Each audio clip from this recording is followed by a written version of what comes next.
Friends இந்த இஞ்சி பூண்டு குழம்பு பாருங்களா, பார்க்கவே எவ்வளவு ஒரு சூப்பரா இருக்கு. டேஸ்ட்டும் அந்த அளவுக்கு நல்லா சூப்பரா இருக்கும்.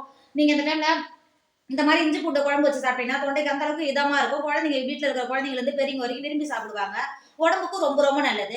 இன்னைக்கு சூப்பரான இஞ்சி பூண்டு குழம்பு தான் செய்ய போறோம். எப்படி செய்யலாம்னு பார்க்கலாமா? Hi friends, welcome to Kerala சமையல். இந்த கேரளா சமையல்ல இஞ்சி பூண்டு குழம்பு தான் பண்ண போறோம். வாங்க எப்படி செய்யலாம்னு பார்க்கலாம். இந்த குழம்பு பண்றதுக்கு அடுப்புல ஒரு மண்சட்டி வச்சிருக்கேன். ஒரு 3 டேபிள் ஸ்பூன் எண்ணெய் சேர்த்துக்கோங்க. நான் நல்லெண்ணெய் சேர்த்துக்கிறேன். சேர்த்து கொடுத்துக்கோங்க. எண்ணெய் சேர்த்து பண்ணும்போது இதோட டேஸ்ட் நல்லா சூப்பரா இருக்கும். சேர்த்து கொடுத்துக்கோங்க. எண்ணெய் சேர்த்து எண்ணெய் நல்லா சூடாயிடுச்சு. 1/2 டேபிள் ஸ்பூன் கடுகு சேர்த்துக்கோங்க. இப்ப பாருங்க, கடுகு சேர்த்து கடுகு நல்லா பொரிஞ்சு வந்துருச்சு. 2 கொத்து கருவேப்பிலை சேர்த்துக்கோங்க. கருவேப்பிலை சேர்த்து விட்டா கருவேப்பிலை நல்லா பொரிஞ்சு வந்துருச்சு.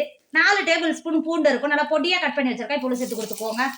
இந்த இஞ்சி பூண்டு குழம்பு பண்றதுக்கு கொஞ்சம் எக்ஸ்ட்ராவே பூண்டு இஞ்சி சேர்த்துட்டாதான் வாசனை அந்த அளவுக்கு நல்லா சூப்பரா இருக்கும். அதே 4 டேபிள் ஸ்பூன் அளவுக்கு நான் இஞ்சி கட் பண்ணி வச்சிருக்கேன். இப்போ சேர்த்து கொடுத்துக்கோங்க. இந்த அளவுக்கு நல்லா பொடியா கட் பண்ணி சேர்க்கும் போது நம்ம சாதத்தோட இடையில இடையில கடிச்சு சாப்பிடும்போது வாசனை அந்த அளவுக்கு சூப்பரா இருக்கும். எனக்கு ரொம்ப ரொம்ப பிடிக்கும். என் ஃபேவரட் கூட இது. சேர்த்துட்டு ஒரு 10 நிமிஷம் வதக்கிக்கோங்க. எண்ணெயிலே சேர்ந்து நல்லா வதக்கிக்கோங்க. இப்ப பாருங்க, நம்ம சேர்த்த பூண்டோ இஞ்சியும் எந்த அளவுக்கு ஒரு 10 நிமிஷம் எண்ணெயிலே வதங்கி வந்திருக்கு பாத்தீங்களா? இப்ப இந்த ஸ்டேஜ்ல 2 பெரிய சைஸ் வெங்காயத்தை நல்லா பொடியா கட் பண்ணி வச்சிருக்கேன். இப்போ சேர்த்து கொடுத்துக்கோங்க. வெங்காயம் கொஞ்சம் எக்ஸ்ட்ராவே சேர்த்து கொடுத்துக்கோங்க. சேர்த்துட்டு ஒரு டைம் நல்லா கிண்டி கொடுத்துக்கோங்க. அது கூடவே ஒரு டேபிள் ஸ்பூன் உப்பு சேர்த்துக்கோங்க. சேர்த்துட்டு வெங்காயத்தை நல்லா வதக்கிக்கோங்க. உப்பு சேர்த்து வதக்கும் போது வெங்காயம் சட்டுன்னு வதங்கி வரும். வதக்கிக்கோங்க. இப்ப பாருங்க, நம்ம சேர்த்த வெங்காயம் எந்த அளவுக்கு நல்லா வதங்கி வந்திருக்கு பாத்தீங்களா? இங்க பாருங்க, எந்த அளவுக்கு நல்லா வதங்கி வந்திருக்கு பாருங்க. இப்ப இந்த ஸ்டேஜ்ல பழுத்த பெரிய சைஸ் 2 தக்காளியை பொடியா கட் பண்ணி வச்சிருக்கேன். இப்போ சேர்த்து கொடுத்துக்கோங்க. தக்காளி சேர்த்துட்டு நல்லா கிண்டி கொடுத்துக்கோங்க. நம்ம சேர்த்த வெங்காயம் பூண்டு எல்லாம் வதங்கி வந்திருக்கு பாத்தீங்களா? அது கூடவே நல்லா கிண்டி கொடுத்துக்கோங்க. கிண்டி கொடுத்துட்டு ஒரு 10 நிமிஷத்துக்கு மூடி தக்காளியை சாப்பிட்ட வேக விடுங்க. இப்ப பாருங்க, ஒரு 10 நிமிஷத்துலயே நம்ம சேர்த்த தக்காளி எந்த அளவுக்கு நல்லா குழஞ்சி வெந்து வந்திருக்கு பாத்தீங்களா? இங்க பாருங்க. இப்போ ஒரு டைம் நல்லா கிண்டி கொடுத்துக்கோங்க. கிண்டி கொடுத்துட்டு 2 குழிக்கரண்டி குழம்பு தூள் சேர்த்துக்கோங்க. நான் சட்னி எல்லாம் எடுப்போம் பாத்தீங்களா? அந்த குழம்பு கரண்டியில தான் சேர்த்துக்கிறேன். நீங்க அளவுன்னு பாத்தீங்கன்னா ஒரு 4 டேபிள் ஸ்பூன் சேர்த்துக்கோங்க. கரெக்டா இருக்கும். சேர்த்துட்டு நம்ம சேர்த்த வெங்காயம் தக்காளியோட சேர்த்து மிளகாத்தூள் சேர்த்து நல்லா கிண்டி கொடுத்துக்கோங்க. இப்ப பாருங்க, இந்த அளவுக்கு நல்லா கிண்டி கொடுத்துட்டு தண்ணி எதுவும் சேர்க்காமலே ஒரு 5 நிமிஷத்துக்கு மிளகாத்தூளோட பச்சை வாசல போய் நம்ம கூட தக்காளியோட நல்லா வெந்து வரும். வேக விடுங்க. இப்ப பாருங்க, ஒரு 5 நிமிஷம் ஆயிடுச்சு.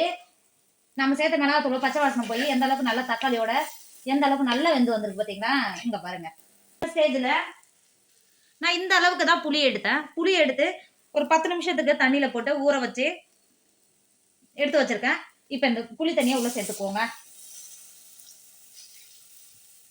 நீங்க புளி தண்ணி எக்ஸ்ட்ரா சேர்க்கணும்னு அவசியம் கிடையாது. சேர்த்து கொடுத்துக்கோங்க. சேர்த்து கொடுத்துட்டு அது கூடவே உங்களுக்கு குழம்புக்கு எந்த அளவுக்கு தண்ணி தேவையோ சேர்த்து கொடுத்துக்கோங்க. நான் ஒரு 1/2 கப்பு தண்ணி சேர்த்துக்கிறேன். சேர்த்து கொடுத்துக்கோங்க.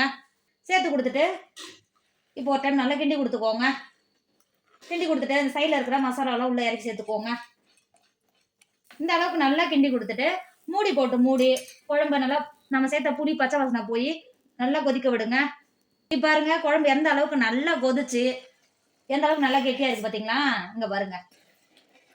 இப்போ ஒரு டைம் நல்லா கிண்டி கொடுத்துக்கோங்க. இந்த ஸ்டேஜ்ல உங்ககிட்ட மல்லித்தழை தான் சேர்த்து கொடுத்துக்கோங்க. சேர்த்து கொடுத்துட்டு குழம்பு இறக்கிக்கோங்க. இப்ப பாருங்க, நம்ம பூண்டு இஞ்சி குழம்பு எவ்வளவு ஒரு சூப்பரா இருக்கு பாத்தீங்களா? அங்க பாருங்க, அந்த அளவுக்கு டேஸ்ட் சூப்பரா இருக்கும். நீங்க ஒரு டைம் இந்த மாதிரி குழம்பு பண்ணி பாருங்க. வீட்டுல இருக்கிற குழந்தைங்கல இருந்து பெரியவங்க வரைக்கும் விரும்பி சாப்பிடுவாங்க. உடம்புக்கும் ரொம்ப ரொம்ப நல்லது. இந்த மாதிரி நீங்க இஞ்சி பூண்டு குழம்பு வச்சு சாப்பிட்டா தொண்டைக்கு அந்த அளவுக்கு இதமா இருக்கும். ஒரு கரண்டி நீங்க குழம்பு சேர்த்தா போதும், ஒரு தட்டு சாதம் சாப்பிடலாம். அந்த அளவுக்கு நல்லா காரம் உப்பு சேர்ந்து அந்த அளவுக்கு டேஸ்ட் சூப்பரா இருக்கும். கண்டிப்பா நீங்க ட்ரை பண்ணுங்க. என்னோட வீடியோ உங்களுக்கு பிடிச்சிருந்தா உங்க ஃப்ரெண்டு உங்க ஃபேமிலிக்கு ஷேர் பண்ணுங்க. மறக்காம கேரளா சமையல் சப்ஸ்கிரைப் பண்ணிக்கோங்க. தேங்க்யூ.